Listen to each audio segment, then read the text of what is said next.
Being single today can be a challenge,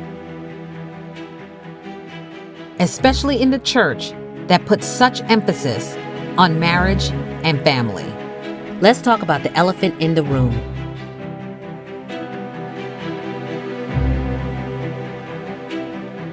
Being single as a Christian.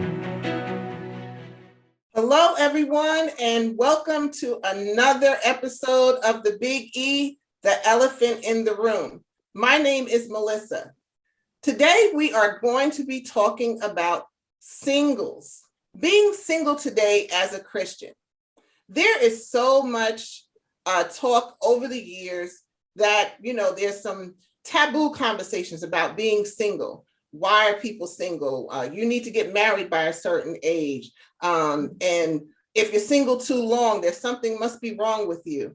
But that's not true. Sometimes individuals want to be single because that's just who they feel they would like to be, by themselves, being independent, being the God-fearing woman or man that they are, and just being that true example for themselves and maybe to others. So today we are going to be talking to two wonderful women to dive into this conversation, being single today as a Christian. So today we have Desiree and we have Jennifer. Thank you, ladies, for being part of this platform. Hello. Hi, thank you for having us. So I'm just going to go in and just say, what is your experience? And what have you experienced being single today, especially in this climate that we're in with COVID? Well, COVID's been pretty interesting. It's definitely a challenge when it comes to dating, but you can still find creative ways if that's what you want to do. I've definitely had someone that I'm dating that we do it online. Like if we can't come out or can't see each other, Uber is like our best friend. Uber Eats, have someone deliver something to your house. You set out a time frame, just like you would a regular date.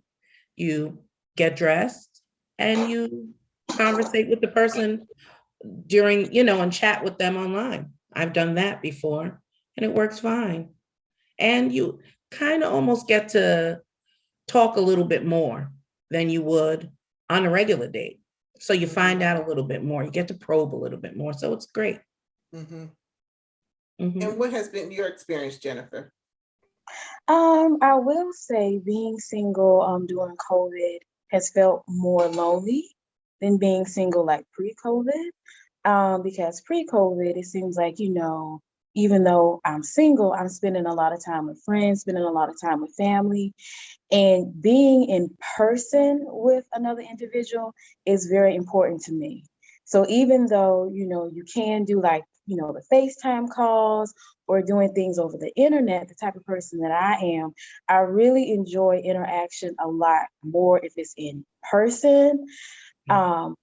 Also, I have, done some online dating in the past, and right before COVID hit, my whole thing was I definitely want to be able to meet, more people in person. So, and it's usually easy, to connect with somebody either through eye contact or through a smile. But when you have on a mask and everybody is trying to socially distance and kind of move, quickly, if they're out and about, it makes things a little bit more challenging. So now what's very important to me, if I'm wanting to date somebody, is really having a conversation about vaccination, status, and kind of getting some more information about, their habits. Are there somebody that, tries to wear, masks when they're out and about? And if so, then, I feel comfortable, with proceeding with a date in person. Okay, so what is the conversation, what have you noticed in conversation in the church amongst singles on, the dating world and being single in the church per se?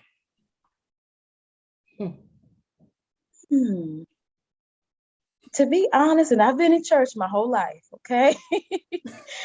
So I haven't really heard a lot about dating. I hear more about marriage. So it's kind of like a huge jump from being single to being married, but there's all of this, space in between. Sometimes that's not really talked about. And then when I hear the church kind of talk about singles, sometimes I hear them talk about, you really need to be content, in your singleness. That's kind of the messages that I've received. Mm-hmm. I- And what? I've heard those same messages about being content and, waiting on the Lord, which absolutely. But when you look at some of the people who are actually saying it to you, that hasn't been their story. So it leaves a lot to, I'm just saying it's been, so it leaves a lot to Mm-hmm. where you're getting the message actually Mm-hmm. from and who you're getting it from. I think they put a lot of emphasis on, just being okay and just work, just staying where you are. And that's fine. I think that's great. But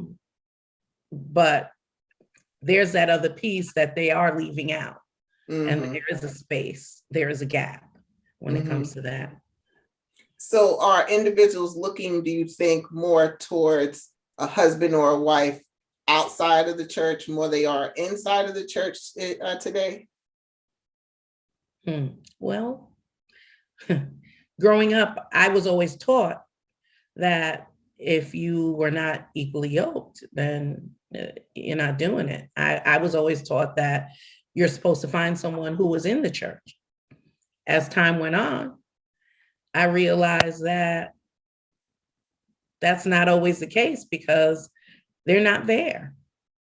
They're just not there. And the ones that are there,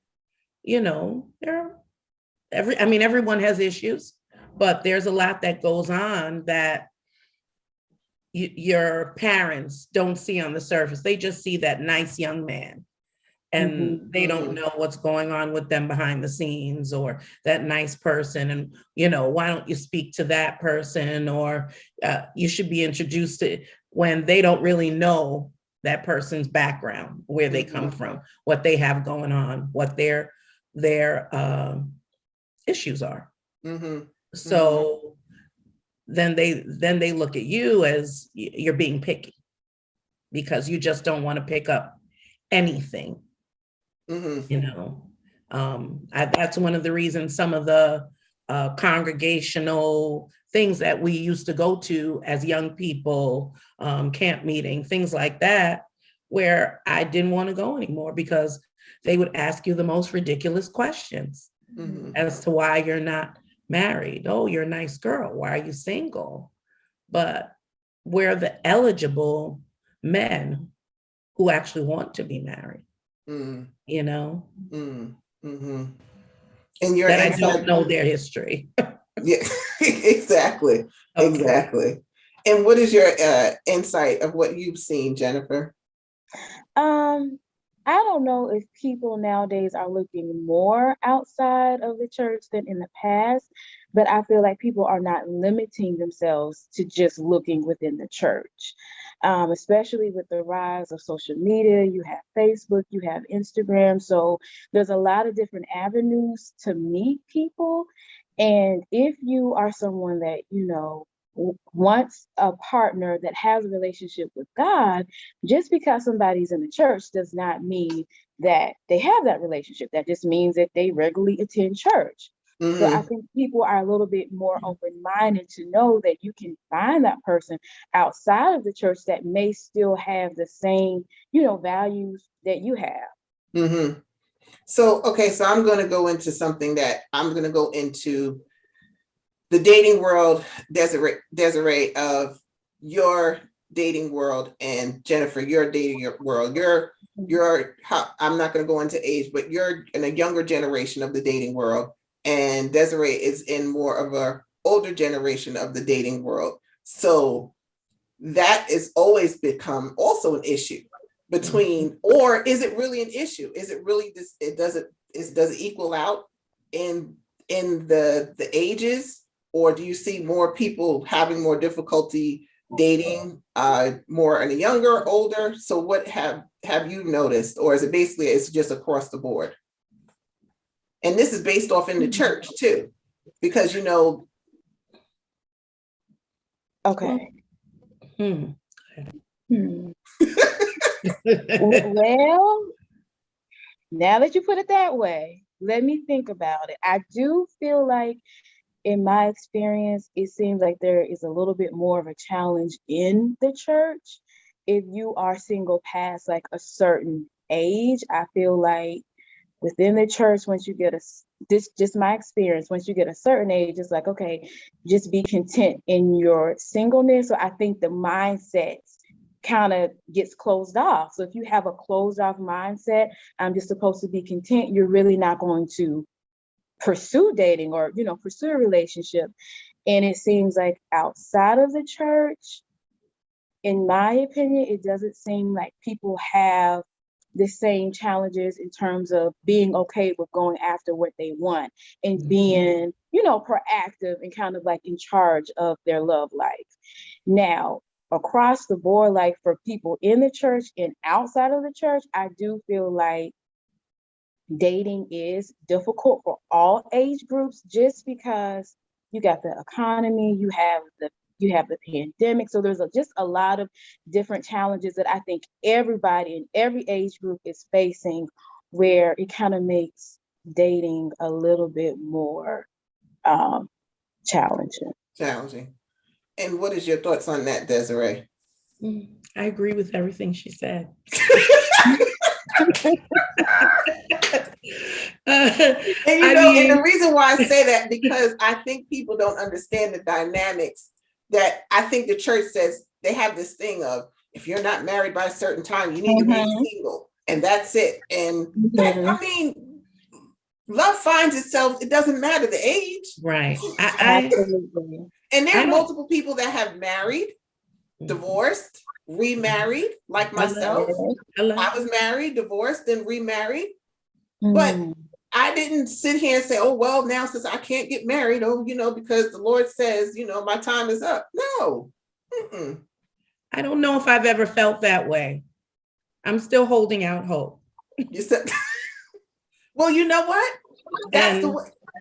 I think that nobody in like my circle, my mother, I think everybody's still holding out hope for me. But I do understand that, after a certain age, people might say, well, just be content where you are. I get that. And I have to say, for the most part, in most things in my life, I am very content. But I do know that there is a special blessing that comes from two people being together. I understand that. And prayerfully one day I'll get there. Prayerfully one day soon.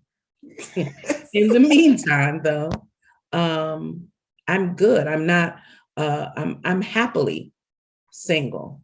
I'm working on myself. I work on financially, I work on myself. I work on myself daily, how I'm walking, what I'm doing, my alignment with Christ, where I want to be and what I want things to look like. When you spend a lot of time, right, by yourself, there are certain habits and things you pick up that might not be conducive to a relationship. In a marriage relationship. So, I pray that and work on those things to make sure that I'm where I need to be. So when that piece happens, I'm ready for it. We're going to go to a quick commercial break, and we will be right back. We know that God has called you to a mission, but sometimes you need a little help getting there. At the Center for Clergy and Church Support, we strive to encourage, empower, and equip ministries and nonprofit organizations to do all that God has called them to do. We handle basic legal issues, conduct administrative and financial audits, and strengthen organizations in community engagement and capacity building. Let us help your ministry or nonprofit in advancing the kingdom of God. Visit clergycenter.org for more information. So Desiree brought some insight of really just building her own personal relationship with herself and being content with herself and knowing that God still has doors opening for her in relationships, and a relationship, I should say, not relationship. So I thank her for that, because a lot of individuals feel like at a certain point, they just don't feel like there's ever going to be someone coming in their life. But to know that you have that hope and faith, and we, I could tell you, we know it's coming. The doors are opening, it's coming, and we know that God will truly bless. So Jennifer, what is your insight? Do you have anything to piggyback on what Desiree had just said previously? Yeah, I agreed with a lot of what she said. I do feel like, when you are single, it is important, to work on yourself and, all of that. But we're all going to be, a work in progress until, we're no longer here. And I agree. I don't feel like there should be a time limit or age limit where you lose hope of having the love that you desire, if that's what you want. When it comes to other goals, if somebody wanted to, get a college degree or, buy a house and they're of a certain age, a lot of times people, continue to champion them on like, okay, this is a goal, this is a desire you have, that can come to pass. And I feel like in terms of, being single, past a certain age, I feel like it should be the same thing. So I'm glad to hear that she says that she has people around her that, are holding hope for her that she will find, somebody. That is the same for me as well. Like my friends and my family, they're very encouraging to me as well. And I feel like that is definitely, needed when you are a certain age and, you desire to be married, but you're not, having a circle of people that, are believing with you. Okay. So do you feel like you're, based on the beliefs in the religion, in certain religions, do you feel that sometimes religions force you into dating or forcing you to date? Like Desiree had said previously, you have to marry, equally yoked under your faith. Do you feel like even today that you feel forced, like you have to stay within your religion or denomination? So I don't feel forced. I feel like it's a personal decision to marry or partner with somebody that has the same beliefs that I have. However, I do feel like in the church, and I want to make sure I'm careful in wording this. I don't want to say I feel like there's an overemphasis in stating that your partner needs to be a believer or have a relationship with God, but I feel like that's the only thing that is talked about. And that could be a recipe for a disaster. Are you financially compatible? Are you compatible like in the other values, that you have? And it kind of seems like the messages that I've received in the church over the years is as long as that person has a relationship with God and they go to church and they're a tither, if you have that, then the marriage is going to work out. And it's like, no, that's not, I mean, you need that foundation, but there needs to be, some other things, that are there. So I think sometimes in just seeing it that way, it kind of allows you to have a lot of blind spots. So you miss maybe some red flags or, some different things because you're just thinking, oh, we go to the same church or he ties, he does X, Y, and Z, we should be good. And that may not necessarily be the case at all. So what is your thoughts, Desiree, as well, Jennifer, your pros and cons of being single? Well, there's a lot of pros. I mean, there's a lot of there's some pros. Some of the pros is you don't have to run anything by anybody. You get to do what you want to do. You get to do with your money what you want to do.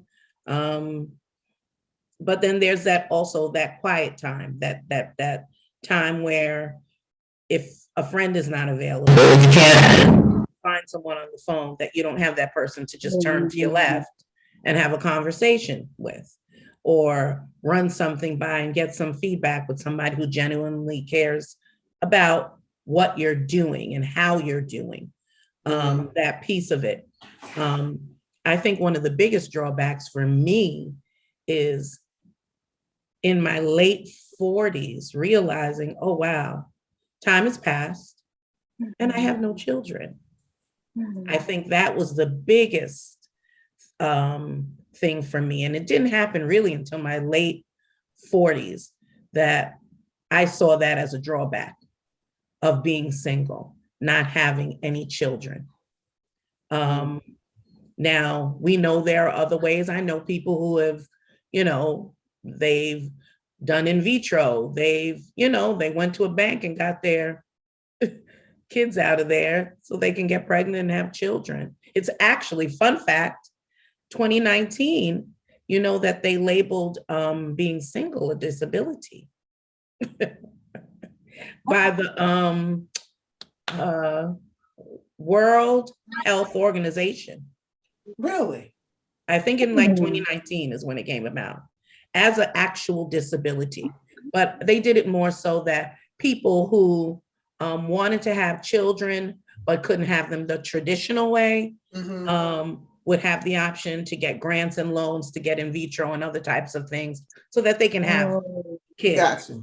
But yeah, when I saw that, I was done. I was like, really, a disability? Okay.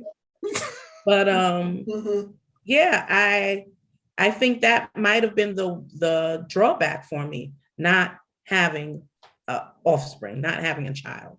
And then the companionship, of course. Those two things are really the drawbacks for me personally. I will start with the pros of being single. Like Desiree said, when you're single, you're not really accountable to anybody. You can kind of go and as you please. All of your time, is your time. You really have a lot of time for, self-reflection. And then I do feel like with being single, I don't want to say I don't have as many responsibilities as somebody that has a family, but I do feel like I'm more available to be a support to like my grandmother or family members that, may need something. I'm in a position where I don't have to try to find a babysitter or check in with my husband. I can just drop, whatever I'm doing and be available, for my loved one, if they were to need something. So that is, definitely a huge pro for me. And then in terms of the con, I would definitely say companionship, because I do feel like we are wired for connection and all of that. So, not having that companionship, I will say, is definitely for me one of the hardest parts of being single, as well as what Desiree said, not having any children, and thinking about a legacy and, wanting to, pour into, a life, not having that. Also, I will say within the church, I feel like being single is difficult because I kind of feel like we're not supported, and I kind of feel like we're invisible to the church. I feel like they talk a lot about encouraging married couples. They talk a lot about encouraging parents, even single mothers, widows, divorcees. But I kind of feel like, for singles, our true need, or desire for connection, through marriage is kind of not discussed in the church, and it can kind of make me feel a little bit unseen. And for me, the hardest place to be single is actually in the church, because that's where I feel the most invisible in my singleness. Invisible. And that's what I was going to jump into this here. Does the church put more of a label on singles? And do they, like you're saying, do you feel like you're singled out? Do you not feel like you're really involved? I can just tell you there's one person that did tell me one time in the church that they asked her to be part of singles ministry. And even though she was single, she said, I didn't want to be part of singles ministry. I want to do the woman's leadership. She said, I want to be part of that. Why? Because I'm single. You're labeling me to be part of singles ministry. So what is your thoughts on that?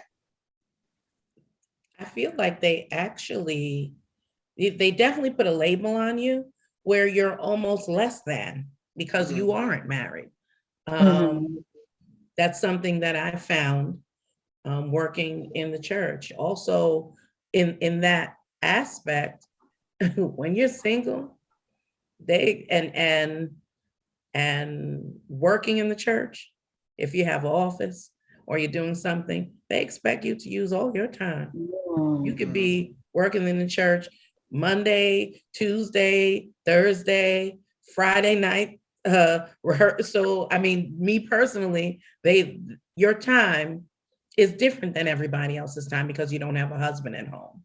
And they don't mind letting you know that we need you here, or telling you to do something last minute, because you don't have, as far as they're concerned, you don't have the responsibilities everybody else has. So this is where you should be spending your time. And they make it clear. And Excuse me. Wow. So do you, now when it comes, and now I'm just going to go into this, what do you think the church can do better to provide support? They have support for men's ministry. Of course, women's ministry, widows, but what about singles? What kind of support do they have? They have singles retreats, they have that thing, but that's just so, and I can just tell you, I've been there. So what do you think the church can do better in providing support to singles? To normalize the desire for partnership and companionship. I feel like it is a God-given desire. I feel like it has nothing to do with not being content, in your singleness. So just normalizing it and letting people know that's okay. Also prayer. There's been a lot of times that I've been in church and excuse me, pastors have specifically prayed for, women who are maybe battling infertility and they want a child, or praying for married couples who are having, a hard time in their marriage, for God to come in and strengthen them. But I rarely hear pastors kind of pray about, singles who, desire marriage. So I think that could be, one way to be supportive of singles. Mm-hmm. Your insight on this, Desiree? Yes. I think that the men's ministry and the women's ministry, those two ministries need to rally around their single people, and not just introduce you to single people, but introduce you to marriage-minded single people. There needs to be a ministry around that.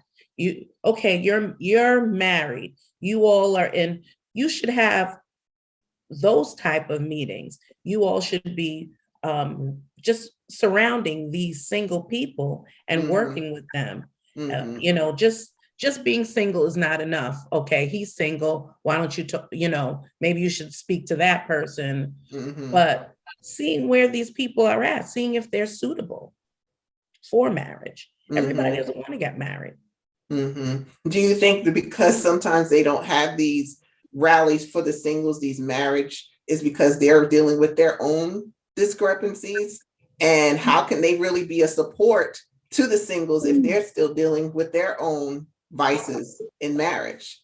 You're right about that. You're absolutely right about that. I mean, there's not really much, if you have your own issues going on, it's difficult for you to come and feed someone else and be a blessing to someone else in that way. But if you are in these groups, there's got to be a way that they can rally around those singles and work with them in a more conducive way, so that some of the people who desire to be married, you can help them to meet those goals. Yes. So ladies, I just want to thank you so much for being part of this great episode.